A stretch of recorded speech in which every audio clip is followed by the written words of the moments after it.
14 वर्षों तक क्यों सोती रही लक्ष्मण जी की पत्नी उर्मिला।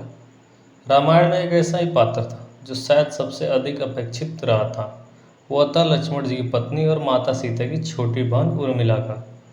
जब राम और सीता वन को जाने लगे तब लक्ष्मण जी के आग्रह पर उन्होंने साथ जाने की आज्ञा हुई तो पत्नी उर्मिला ने भी उनके साथ जाने का प्रस्ताव रखा, परंतु लक्ष्मण ने उन्हें यह कहकर मना कर दिया कि अयोध्या में माताओं की उनकी आवश्यकता है।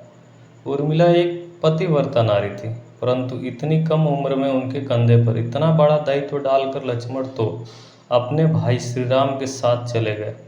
लक्ष्मण जी को तो अपने पूज्य भाई का साथ मिल गया, परंतु उर्मिला के नसीब में लक्ष्मण का साथ नहीं लिखा था। सबसे विकट समय और इस स्थिति में भी उर्मिला आंसू ना बहा सकी, क्योंकि उनके पति लक्ष्मण ने उनसे एक और वचन लिया था कि वो कभी भी आंसू ना बहाएगी। इसमें भी लक्ष्मण का स्वार्थ निहित था, क्योंकि अगर वे अपने दुख में डूबी रहेगी तो माताओं का ख्याल कैसे रख पाएगी। ये कोई कल्पना भी नहीं कर सकता कि अपने पति को 14 वर्ष के लिए अपने से दूर जाने देना, उसकी विदाई पर आंसू भी ना बहाना, किसी नवविवाहित के लिए कितना कष्टदायक हो सकता है। कितना हृदय विदारक पल था जब महाराज दशरथ स्वर्ग सिधार गए थे। ऐसे समय भी उर्मिला आंसू भी ना बहा सकी, क्योंकि उसको अपने वचन का जो सम्मान रखना था। जब राम के साथ सीता और लक्ष्मण वन को चले गए तब राजा जनक ने अपनी पुत्री को वहां से ले जाना चाहा, ताकि माँ और सखियों के साथ में उर्मिला का पति वियोग का दुख कम हो सके। परंतु उर्मिला ने मिथिला जाने से इनकार कर दिया। उन्होंने कहा कि अब ससुराल के लोगों के साथ रहना और उनके दुखों के साथ ना छोड़ना ही उनका धर्म है, और उन्होंने अपने धर्म का पालन करने को ही प्राथमिकता दी। हम सब इस बात को जानते हैं कि अपने वनवास के दौरान श्री राम और माता सीता की सेवा करने के लिए लक्ष्मण 14 वर्ष तक नहीं सोए थे। उनके स्थान पर उनकी पत्नी उर्मिला 14 वर्षों तक दिन रात सोती रही। इसका कारण था कि मेघनाथ को मिला वरदान। रावण के पुत्र मेघनाथ को यह वरदान प्राप्त था कि जो व्यक्ति 14 वर्ष तक ना सोए हो, केवल वही उसे हरा सकता है। यही कारण निंद्रा देवी के वरदान स्वरूप लक्ष्मण ने निंद्रा को त्याग दिया था। इसलिए लक्ष्मण मेघनाथ को मोक्ष दिलाने में कामयाब हुए थे। रावण के अंत और 14 वर्ष के वनवास के पश्चात जब राम, सीता और लक्ष्मण वापस अयोध्या लौटे तब वहां श्री राम के राज तिलक के समय लक्ष्मण जोर जोर से हंसने लगे। सभी को यह बात बेहद आश्चर्यजनक लगी कि लक्ष्मण शायद किसी का मजाक उड़ा रहे हैं।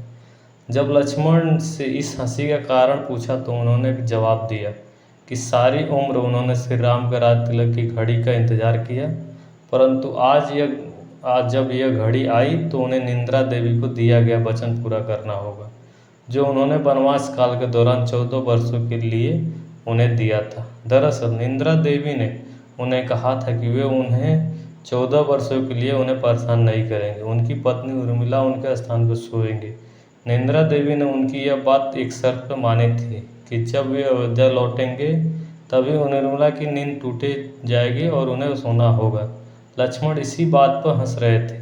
वे सोच रहे थे कि अब जब वो अयोध्या वापस आ गए हैं तो उन्हें सोना होगा। इस कारण वे श्री राम का राज तिलक नहीं देख पाए थे। लक्ष्मण की विजय का मुख्य कारण उर्मिला थी। मेघनाथ के वध के बाद उसका शव श्री राम जी के खेमे में था।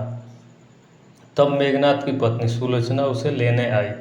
तब पति का छिन्न शीश देखते ही सुलोचना का हृदय अत्यधिक द्रवित हो गया। उसकी आंखें बड़े जोर से बहने लगे। रोते रोते उसने पास खड़े लक्ष्मण की ओर देखा और कहा, सुमित्रा नंदन, तुम भूल कर भी गर्व मत करना कि मेघनाथ का वध मैंने किया है। मेघनाथ को धाराशाही करने की शक्ति विश्व में किसी के पास नहीं थी।